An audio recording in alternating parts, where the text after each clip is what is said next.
بسم اللہ الرحمن الرحیم۔ معزز خواتین و حضرات، گزشتہ روز اسلامی جمہوریہ پاکستان کے وفاقی وزیر خارجہ جناب بلاول بھٹو زرداری عراق کے سرکاری دورے پر گئے اور وہاں پر عراق کے صدر مملکت سے ملاقات کی اور عراق کی پارلیمنٹ کے اسپیکر سے الگ الگ ملاقاتیں کی۔ اس دوران انہوں نے عراق کی پارلیمنٹ کے اراکین سے بھی ملاقاتیں کی۔ میں جناب بلاول بھٹو زرداری کے اس دورے کو محرم الحرام کی آمد سے پہلے ایک خوش آئند قدم قرار دیتا ہوں کہ حکومت پاکستان نے پاکستانی زائرین کی بہبود کے لیے اور ان کو درپیش مسائل کے حل کے لیے انہوں نے عراق کا دورہ کیا اور عراقی حکومت کو پاکستانی زائرین کو درپیش مسائل اور باہمی تعاون پر آپ نے ایک دوسرے کے ساتھ تبادلہ خیال کیا اور اس موقع پر جناب بلاول بھٹو زرداری مرجع علی قدر جناب حافظ بشیر حسین نجفی کے ہاں بھی گئے، ان سے ملاقات کی۔ بلاول بھٹو زرداری کے ساتھ سید ناصر حسین شاہ وزیر بلدیات سندھ حکومت بھی موجود تھے اور انہوں نے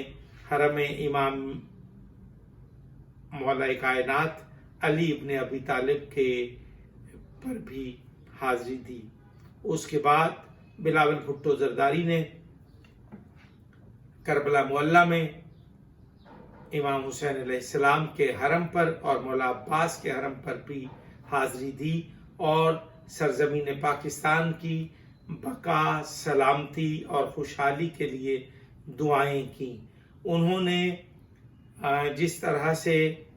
عراق کا دورہ کیا، اس دوران انہوں نے بہت سارے لوگوں سے ملاقاتیں کی، بلکہ عراق کے شہر بغداد میں پاکستان کے سفارت خانے کی نئی عمارت کی سنگ بنیاد بھی رکھا۔ جناب بلاول بھٹو زرداری نے عراق میں مقیم پاکستانی طلاب کے بھی ایک وفد سے ملاقات کی اور ان کو ان کے مسائل کے حل کے لیے عراقی حکومت کو سفارشات بھی پیش کی۔ میں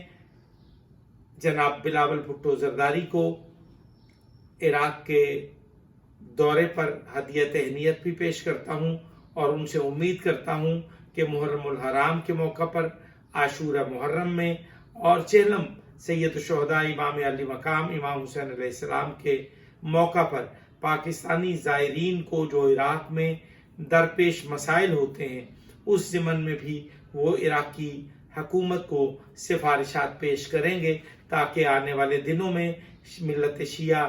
خیر البریہ اثنا عشریہ پاکستان کے زائرین کو عراق میں کسی قسم کا کوئی مسئلہ درپیش نہ آئے۔ میں جناب بلاول بھٹو زرداری